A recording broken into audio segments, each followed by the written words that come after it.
Here, freedomreport.ca. I've had numerous requests from my Muslim fans, and thank you very much for that. They're asking, why do I not have a Muslim individual come on the show to talk about Islam? Well, that's exactly what we've done. Mississauga businessman Hisham is from Egypt and has been here since 1998 and is a full Canadian citizen. Welcome to the show, and thank you very much for joining us today. Thank you, Kevin. All right. First off, why don't we tell the public what you do for a living? I'm an IT professional for hire, so that's what I do. And apparently you're very good at it. I've read some of the reviews that are out there about you, and you know your stuff. Yes, I do. You know your stuff. So tell me, in 1998, what was the climate like in Egypt? The political climate? Political climate was kind of like pretty much the same like now. Like now. It's like a presidential political climate, and that's it. What about the turmoil that media likes to talk about? How much turmoil was there and how much fighting in the streets was there when you decided to leave? No, I didn't decide to leave because of anything else like that. Yeah. Because back in 1998 it was very stable. There was nothing. All right, so when we hear the stories about Egypt being in a mess, would that be then or would that be now? No, that would be actually in 2011, and that actually lasted from 2011 till maybe 2013. Right. And it's done now. It's done now. Yeah. All right, so you just chose to come here because you were looking for a different life. A better environment for myself and for my kids. Gotcha. Fair enough. Now, when you came here, how long a process was it to become a Canadian? I think the whole thing took probably around 6 months. About 6 months. Yeah. What kind of questions were you asked when you were getting in here? Nothing much. No? Nothing much. Nothing much. Pretty easy to do? Yeah, nothing much. So when you came here, you're a Muslim, obviously. You're a Sunni Muslim. Yes. I know that our public here doesn't really know the difference between Sunni and Shia Muslims. Maybe I could get a quick word on the difference. It's just that two different types of practicing the religion, right? And the Sunni means in Arabic, which is the major language for Islam, is it's followers of the actual thing. It's like the word Orthodox to Christianity, right? Okay. And Shia is kind of like has a different opinion of Islam. And some actually Shia has gone to the extreme of not even believe in Sunnis, and they don't exist and all these things. So you're saying that Sunnis would be a little bit more casual, laid back? Is that a better description? No, not really. It's actually the Shia will be more having more additions to after the real thing has happened. And when you say more additions, you mean more rules? More rules, yes. More rules. More rules. So the Sunnis have fewer rules. Yes. And what you're saying is, I want to make sure I understood what you were trying to say. The Sunni portion of Islam is making life a little easier. Is that what we're saying here? That's exactly it, in my opinion, yeah. Of course. But I would give you like a good analogy is the difference between the Orthodox and the Catholics. All right, so Orthodox, okay, yeah, same thing like this, right? So and then the Protestant afterwards. Of course, the Protestant. Yeah, my old man was Protestant. Yeah, but because by the way, we do have so many branches in Islam, right? Like not only Sunni and Shia; those are the two main branches, but we have also so many other branches, like sub branches, right? And everyone's got different ideas. That's right. Yes. Okay. Different interpretation of the whole thing, because we have the Holy Book, which is the Quran. Yep. And that's it. Okay. So how do I interpret this, and how do the others will interpret that? That's exactly what it is. But you don't see eye to eye. So Sunnis and Shias don't see eye to eye on the book itself. No, of course not. No, definitely not. So it's silly to say that they're fighting over different interpretations, but how serious are these fights between Sunnis and Shias? I haven't seen any fights between Sunni and Shias in my country, but I've heard about some other bad stuff that did take place like outside my country. Outside the country. What do you think they're fighting about? It's the domination. Everybody want to dominate, right? Of course. Yeah, that's it. So domination, maybe money too? I have no idea, to be honest, because I don't understand, for example, like I don't want to name countries by course. this. But I don't understand what some countries are doing exactly. So I don't know.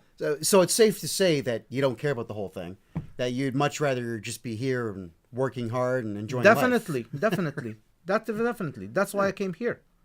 Perfect. Yeah. All right. So again, Canadians don't really know the difference between Muslims and Sikhs or Muslims and Hindus, because white Canadians tend to just be relaxed, far too relaxed for their own good in many cases, and they don't go out and educate themselves. So it's actually difficult to get second, third, and fourth generation Canadians to go to a mosque or to go to a Sikh temple or to go to a Hindu temple, because they feel either alienated or just uncomfortable.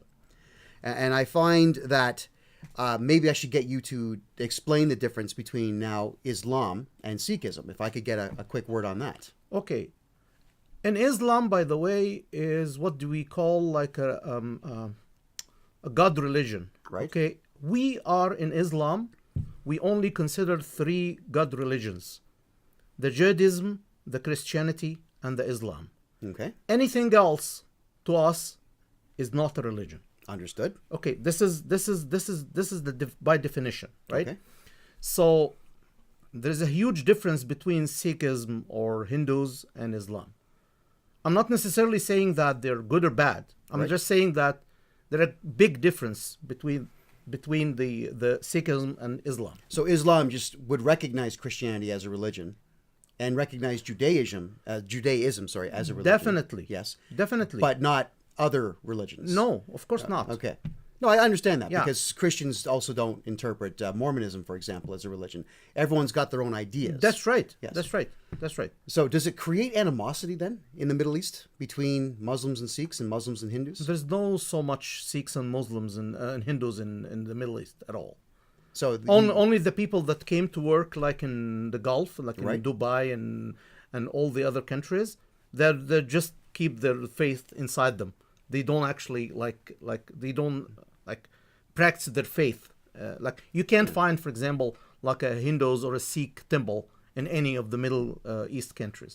all right, because I know that Dubai brought in a lot of labor from Pakistan and from India, a lot of labor. And Saudi Arabia as well. Yes. So you're saying that there are no Hindu temples or As far as I know, gurdwaras no, definitely in Dubai. not. Definitely not. What about Catholic churches or no, synagogues? Catholic churches a lot.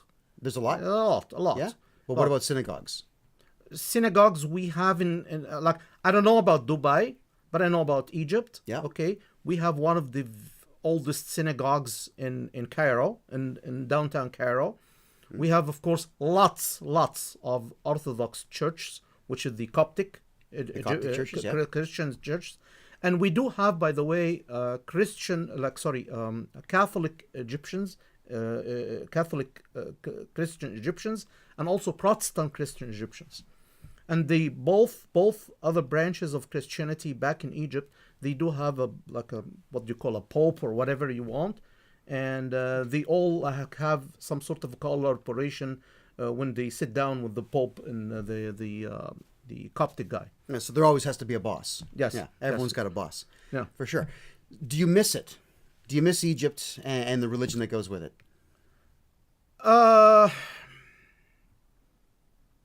It's very hard to say. I miss the country, I miss my friends, I miss everything. But I don't miss anything because I don't do anything different that I was doing back in Egypt. That's what I has to say. All right, so like to practice my faith, right, that's at home, right? Yes. Or at the mosque. right, Okay, but not at work. Not at work. Definitely not. What about in school? Not. No, not in school. No. So at home or in the mosque. I like that. That's the way it's supposed to be. I mean, And- you're and- free to worship in this And country. on the other side is, Yeah. we have been told the same thing as soon as we came to Canada, right? We've been told that, okay, you're free to think or to have any faith that you want, as long as you keep it yourself. Okay, don't try to go out and preach. Like, I don't believe in those things. So you're casual. You're a Canadian. You work hard during the day. You go to mosque and you keep your faith at home. That's right. Yeah. And really, the only reason I knew that you're a Muslim is because when we first met, you said Egypt and I said Coptic, because I was just talking with my friend Eddie, who is also from Egypt, who's a Coptic Christian, and he had just enlightened me to the Coptic faith, which is wonderful. And now you're enlightening me to the Islamic faith from the Egypt region, which I love, and I'm sure our fans out there love. Well, this is Hisham. This is our first video of many. I really appreciate you coming by.